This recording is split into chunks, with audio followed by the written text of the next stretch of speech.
What's up, everyone? Today we got the CT Toys version of the SHF Amazing Spider-Man 2 from No Way Home. The only difference on this box, to my knowledge, is this picture here on the side is a static pose, and it's a more dynamic pose on the actual box.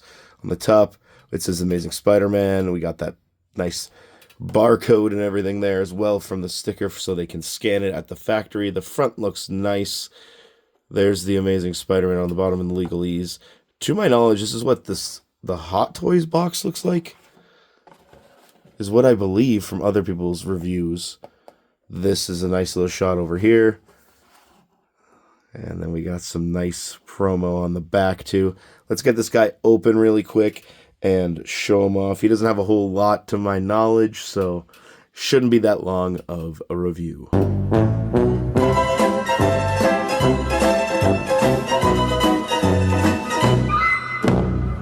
Alright, so once we got him out of the package here, we notice he's very metallic. It's kind of not really great lighting on my set here. I think I gotta still make a little bit of a few adjustments here. But he looks great in person. I think we'll be able to get some post-editing going on here. So if it looks like the background and the box are a little brighter than they were before, it's just so you guys can see how nice this finish on the actual figure really is.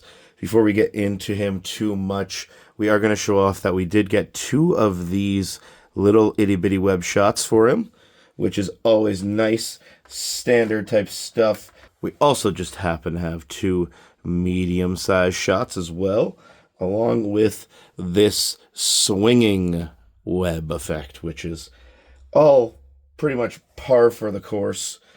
The main reason I definitely wanted this version of the Amazing Spider-Man, like the CT version, instead of the actual legitimate version of the SHF is because he comes with this really... Oh, focus. Focus, bud. Focus. We'll do this. It's really, really good head sculpt. Honestly, like, it's not anything spectacular, but SHF didn't even give it to us. So, I know Mayfex did, but ultimately, like, if you're getting a cheaper figure, knockoff, this is really good. So, that was a good bonus there for me.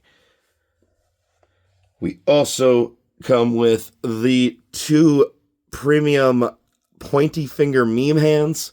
You got 2 preloaded fist / accessory holding, aka this accessory holding hands. They go into that. You'll see that in some of the pictures a little bit later on. He has 2 relaxed hands. The accessory holding hands that he has on are a little bit small, in my opinion, but all the other hands scale pretty good. These, I guess, are more wall-crawling hands instead of relaxed. He also has the thwippy hands. All these hands are very well painted. And I believe that is all of them, actually. So let's get into this figure right now. So, right off the hop, looking at him, he does have a nice metallic finish on all of the red.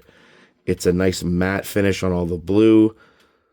And my gosh, for the price point that CT has this guy at, he is spectacular. I know he is a little bit short.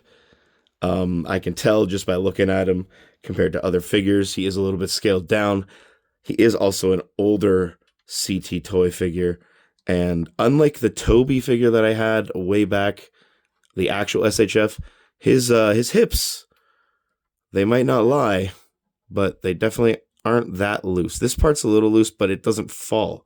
The Toby, his full leg was loose. So already the CT Toys version of the hips, at least, is better than the actual one I had.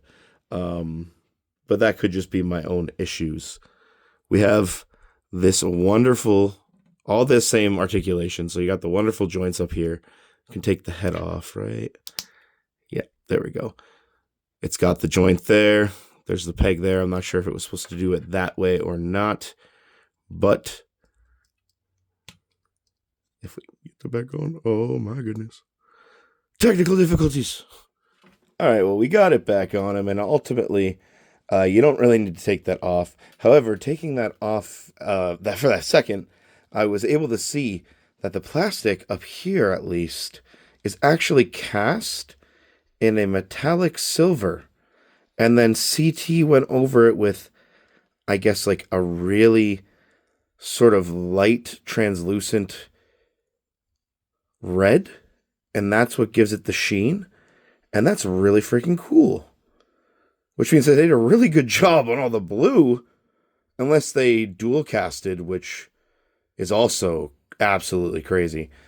But you don't need to take the head off because it comes off at the base of the neck. You have all the normal articulation, and that's how you put the unmasked head on with the neck exposed as well. So you're good there. Looking up, he can look up that high. Looking down, it can go that down, which is actually really good. He can bury the chin almost perfectly, but we'll put him back up there. We do have nice butterfly joints here. We get some good movement on them on both sides. You got the ball jointed shoulders there. A little bit of a swivel here, which seems to just kind of move this part and not really the joints. You could probably do it that way too, which is just a little tight as we can hear. We go down to the wrist balls, which have the swivel and the hinge as always. We can take a nice little look at this. These got some nice detailing on the sculpt there, especially since the web shooters are there. And because it's this version and not Amazing Spider-Man 1, I think those are the right color. I'd have to look at an actual photo to know if I'd have to paint them up or not. But all of this is pretty standard. You got the ab crunch as well. You can get a good crunch forward, good arch backward without making his hips go anywhere. So you're not too worried about having any issues with this guy. And it does feel pretty buttery smooth. Obviously, certain parts are a little bit less ideal than the actual release here. Then we got these weird SHF hips, which do weird SHF things, but give him a very, very good split. You can get a very, very good kick up with it as well. And double jointed knees. No boot cut, which is really probably a missed opportunity by SHF, even though I know they don't like breaking up the sculpt. It kind of wouldn't break it up too bad, that it could add a little bit, but we do have the ball joint here that can hinge, pivot, and swivel with toticulation on the end. So the ball joint that you can pivot and hinge and everything like that, that does kind of make up for the boot cut on certain aspects, but ultimately that's not a complaint against CT, that's a complaint against SHF's version of this figure. But he's really good. You can get him in a lot of good poses. So, honestly, I think he's worth your money. But maybe wait until you see some of the comparisons. He might be a little bit too small, you know. And look at that magic of me not knocking anything over while I made it all shaky. We'll be right back with some size comparisons. All right, so to start off, we have him next to the CT Toys Mafex Scarlet Spider, who towers over him, and next to him as well is the Mezco 1/12 Ditko Spider-Man with a custom PS4 Spider-Man head on it, maybe PS5, I'm not too sure, I just know it's an Insomniac head, and I like how it looks. So let's move on, because we got a lot of these things going on. As you can see, he is really short. So on this side, we got the 2014 Pizza Spidey, and on this side, the 2007 San Diego Comic-Con exclusive Stan Lee. That Stan Lee can also turn into Spider-Man. We're not going to do that right now just because it is just the Amazing Fantasy body from Toy Biz, which is a little outdated at this point. However, the fact that I can have Stan Lee in a Spider-Man suit warrants this guy's spot in my collection as a grail constantly. So, as we can see, Andrew is still really freaking short. I'm probably going to pose him upside down, maybe on the wall or something. So you can't really tell that he's a million times shorter than every other Spidey in my collection at this point. We're going to move on. Alrighty, so now we got the Space Venom Build-A-Figure Wave Miles on this side, and we have the CT Toys bootleg version of the SHF Across the Spider-Verse Miles. So you can see, with the Space Venom Wave, I could see that being Andrew's, like, sidekick, but honestly, even with the masthead on this SHF Miles over here, this Andrew does not want to be vanilla posed by anybody at this point. And now with him, we have the 3-pack Daredevil and the Retro Wave Black Cat.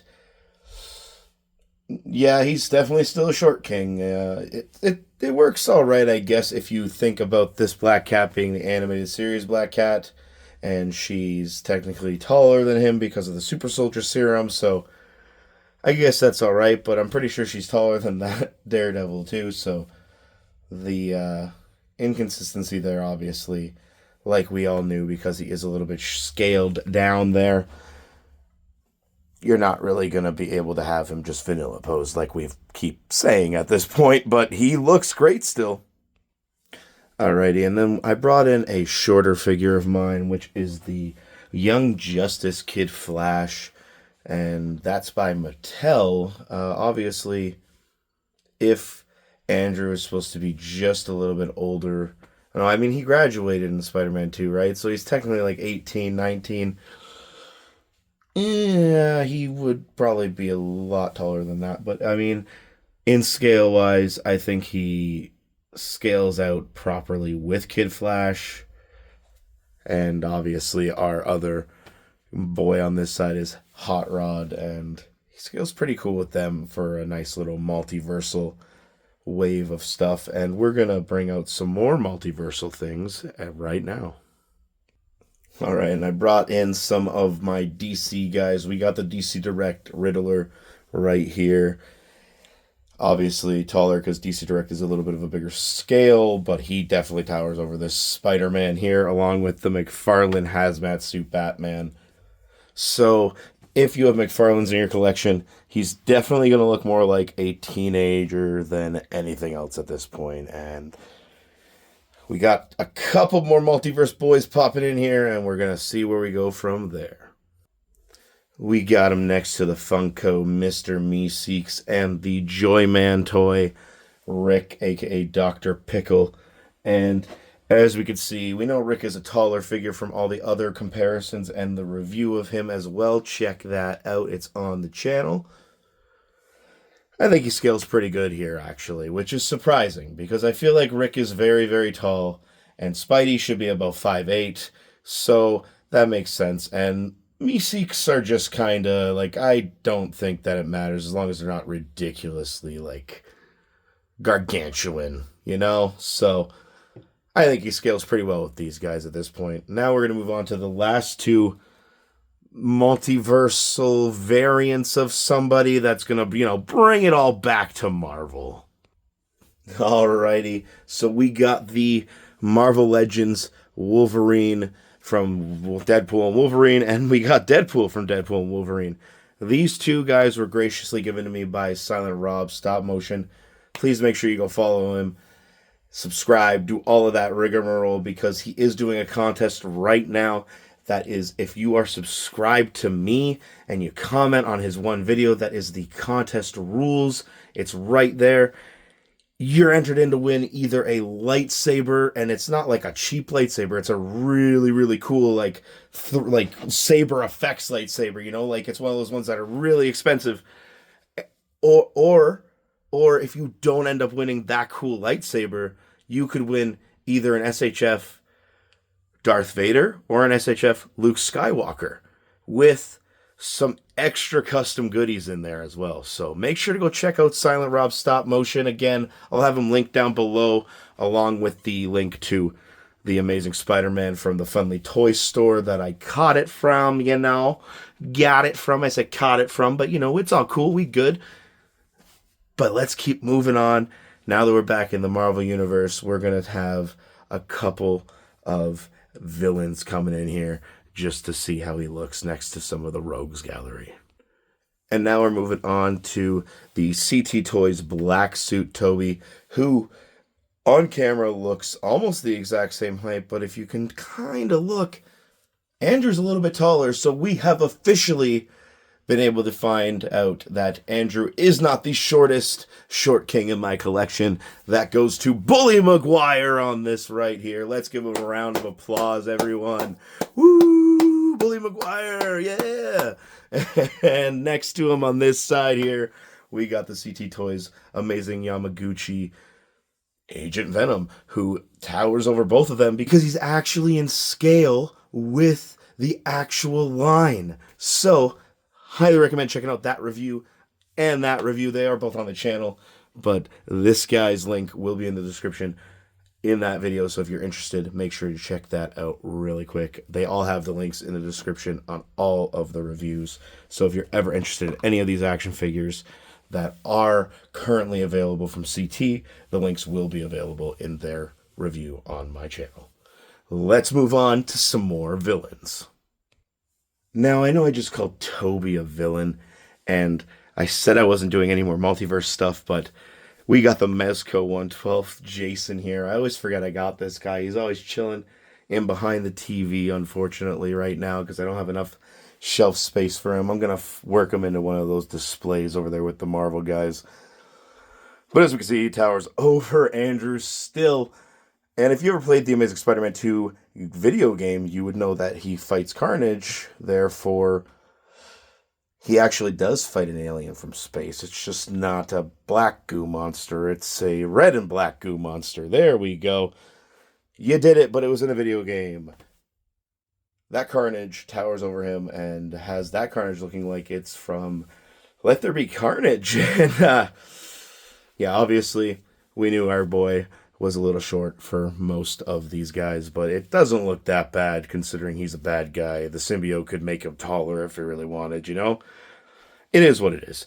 Let's move on to some more villains that make a little bit more sense, but they're not really his villains per se. Alrighty, so now we got him beside the Fearsome Foes Lizard, and I forget what wave this is, but it's a Hasbro Electro. These guys look pretty good with him, honestly. Again, he is a little short, but that depends on what you enjoy and how you're posing him. If he's like jumping over some stuff and there in the background, you're not even going to really notice the height difference, right? So there we go. I wish I had his matching villains, but we're going to move on to other villains that make sense, but aren't exactly his. And on this side, we got the Marvel Select Rhino, who made me back my camera up so he could fit into frame.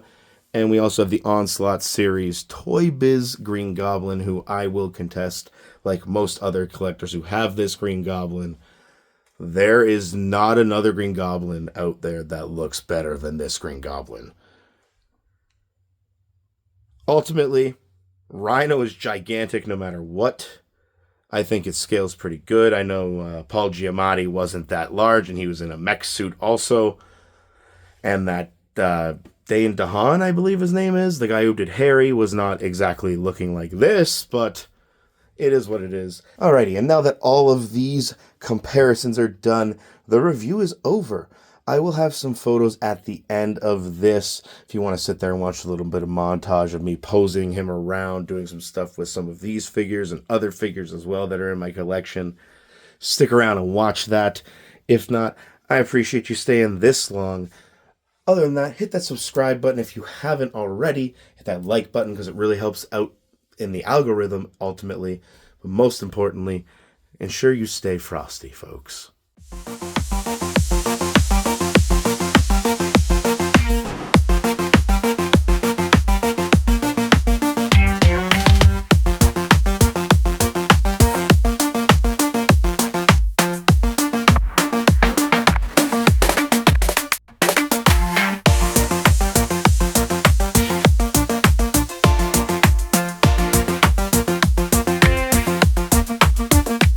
So here he is next to the amazing Budaguchi Wolverine. Woo! Woo! Woo! He didn't break into 5,000 million pieces! And the Series 6 Toy Biz John Byrne brown suit Wolverine, whatever you want to call it. I think there's enough room over here for our other friend in the brown suit who just got a new Marvel Legend announced. We got the original.